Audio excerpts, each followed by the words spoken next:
ये है सुएज नहर, दुनिया के सबसे व्यस्तम जल मार्गों में से एक। सुएज नहर लाल सागर और भूमध्य सागर को जोड़ने वाला जल मार्ग है। इसकी कुल लंबाई करीब 190 किलोमीटर है। पूरी दुनिया में होने वाले समुद्री कारोबार का 12% आवागमन इसी नहर से होता है।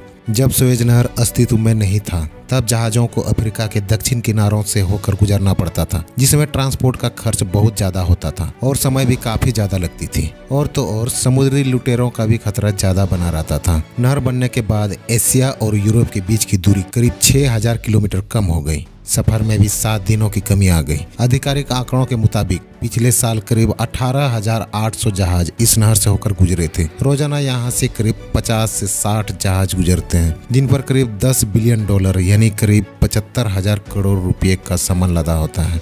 दोस्तों, जानकारी के लिए बता दूं, हाल ही में पिछले साल 23 मार्च को एवर गिवन नामक एक विशालकाय जहाज चीन से माल लादने के बाद नीदरलैंड के पोर्ट रोटरडैम जा रहा था। यहाँ से गुजरने के दौरान तेज हवा की वजह से जहाज तिरछा हो गया और इस नहर की चौड़ाई जहाज की लंबाई से कम होने के कारण बीच में ही फंस गई। करीब 400 मीटर लंबे इस जहाज में 2 लाख टन से भी ज्यादा का माल लदा था। इस जहाज के फंसने से नहर में यातायात पूरी तरह से बंद हो गया था और रोजाना करोड़ों का नुकसान हो रहा था। नहर के दोनों तरफ करीब 150 से ज्यादा जहाज फंस गए थे। आखिरकार बड़ी मशक्कत के बाद 29 मार्च को इस विशाल जहाज को बाहर निकाल लिया गया। आइए अब सुएज नहर के इतिहास को जानते हैं। माना जाता है कि सुएज नहर के बारे में सबसे पहले नेपोलियन बोनापार्ट ने सोचा था। साल 1798 में मिस्र पर हमले के बाद नेपोलियन ने भूमध्य सागर और लाल सागर को जोड़ने वाले एक नहर का सपना देखा था। इस काम के लिए उसने एक सर्वे टीम को भी भेजा था, लेकिन उनकी गलत रिपोर्ट की वजह से नेपोलियन ने इस पर काम नहीं किया। फिर दशकों बाद 1854 में फ्रांस के ही एक राजनयिक फर्डिनांड डी लेसेप्स ने सुएज नहर की योजना बनानी शुरू कर दी। लेसेप्स ने फ्रेंच सरकार से इसके लिए वित्तीय मदद ली और मिस्र के ओटोमन साम्राज्य के वायसराय से इजाजत ली। साल 1858 में उन्होंने सुएज नहर कंपनी की स्थापना कर दी, जिसका नाम यूनिवर्सल सुएज शिप कनाल कंपनी था। इस कंपनी को 99 साल के लिए नहर के निर्माण और संचालन का काम सौंपा गया। सुएज नहर बनाने के लिए बहुत बड़ी संख्या में मजदूरों की जरूरत थी। इसके लिए मिस्र की सरकार ने गरीब मजदूरों को काम करने के लिए भी वश किया।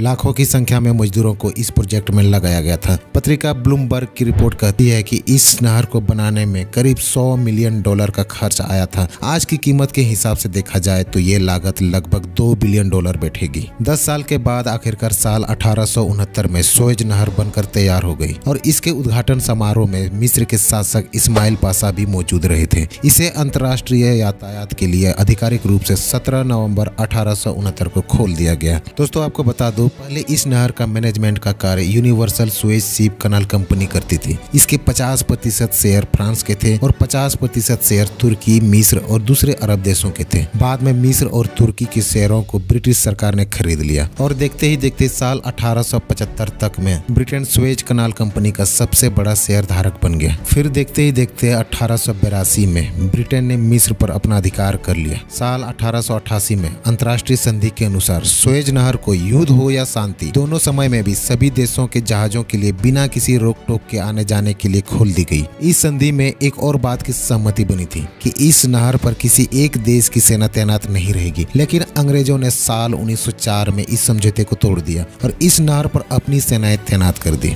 और उन्हीं देशों के जहाजों को आने जाने की अनुमति दी गई जिनसे ब्रिटेन के साथ कोई मतभेद नहीं थे। आखिर में साल 1936 में मिस्र को स्वतंत्रता मिल गई, लेकिन सुएज नहर का अधिकार अभी भी ब्रिटेन के पास ही था। द्वितीय विश्व युद्ध के बाद मिस्र ने सुएज नहर क्षेत्र में ब्रिटिश सैनिकों से आजादी की मांग प्रारंभ कर दी। साल 1947 में सुएज कनाल कंपनी और मिस्र के सरकार के बीच एक समझौता हुआ, जिसमें यह निश्चय हुआ कि कंपनी के 99 वर्ष का पट्टा रद्द हो जाने पर इसका स्वामित्व मिस्र सरकार को मिल जाएगा। साल 1951 में ब्रिटेन के विरुद्ध मिस्र में आंदोलन प्रारंभ हो गया। आखिरकार 1954 में एक समझौता हुआ, जिसके अनुसार ब्रिटेन कुछ शर्तों के साथ सुएज नहर से अपनी सेना हटा लेने पर सहमत हो गया।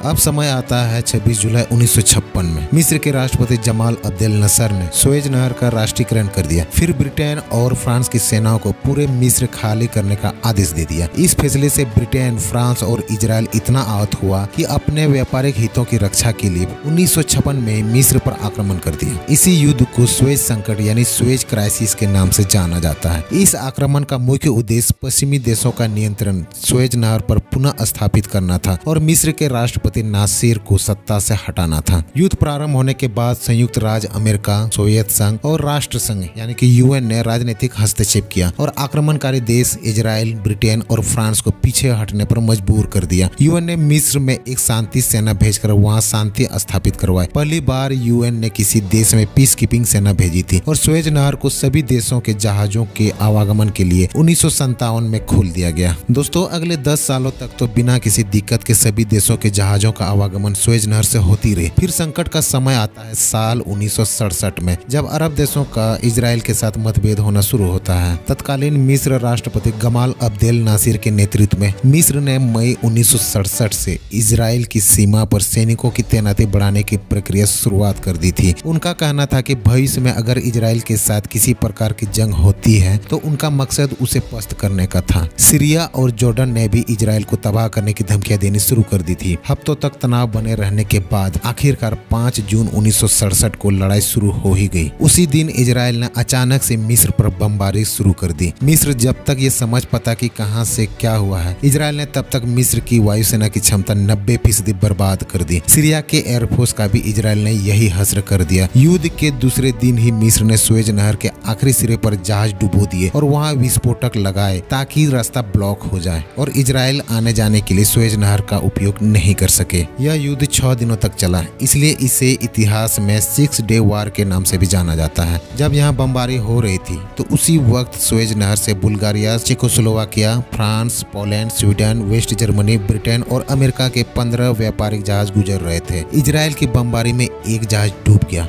वह एक अमेरिकी जहाज था। इसी बीच सुएज नहर में मौजूद जहाज खुद को टारगेट के तौर पर नहीं दिखना चाहते थे, इसलिए उन्हें ग्रेट बिटर झील में पनाह लेनी पड़ी। आखिरकार तीनों अरब देशों की हार के साथ ये जंग 10 जून को खत्म हो गई, लेकिन मिस्र ने सुएज नहर का रास्ता बंद रखा और वहां फंसे 14 जहाज बाहर नहीं निकल पाए। सुएज नहर में फंसे जहाज जिन देशों के थे उनका मिस्र और इजराइल से कोई समझौता नहीं हो सका। ये उम्मीद की गई थी कि कोई न कोई हल निकल जाएगा, लेकिन ऐसा नहीं हो पाया। जब सुएज नहर की नाकाबंदी और निश्चित काल के लिए खींचने लगी तो जहाज के कंपनियों ने जहाज पर लदे अपने सामानों की और मशीनरी की देखभाल के लिए वहां अपने स्टाफ तैनात किए और समय समय पर उनका तबादला भी किया जाने लगा। सामुद्रिक इतिहास के जानकार लिंकन पेन बताते हैं कि 1967 में जब यह रास्ता बंद हो गया तो इसका असर पूरी दुनिया पर पड़ा और लंबे समय तक रहा। सबसे ज्यादा प्रभाव मिस्र पर ही पड़ा, क्योंकि कुल जीडीपी का 4% सुएज नहर से गुजरने वाले जहाजों से ली जाने वाले फीस से आती थी। लिंकन पेन कहते हैं कि सुएज नहर का रास्ता बंद करके मिस्र पश्चिमी देशों को संदेश देना चाहता था। उनका ये मानना था कि पश्चिमी देश इजराइल का समर्थक है। मिस्र को लगा कि तेल की सप्लाई और अंतर्राष्ट्रीय व्यापार में बाधा डालकर वो यूरोप और अमेरिका को इस बात के लिए मजबूर कर देगा कि मध्य पूर्व पर वे अपना राज्य रूट बदलेंगे। लेकिन मिस्र की ये सोच कारगर नहीं हो पाई और सुएज नहर की नाकाबंदी लंबी खींचने लगी। इसकी एक वजह तो यह भी थी कि कोई कमजोर भी नहीं दिखना चाहता था।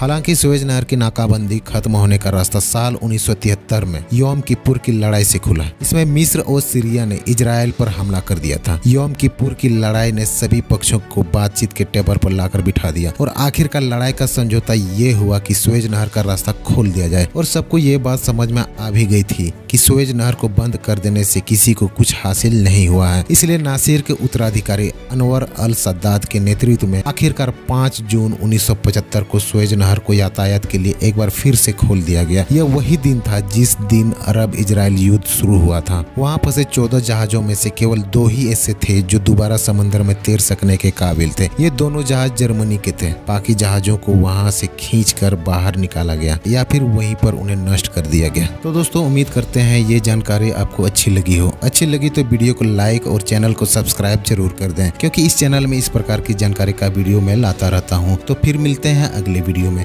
तब तक के लिए बाय।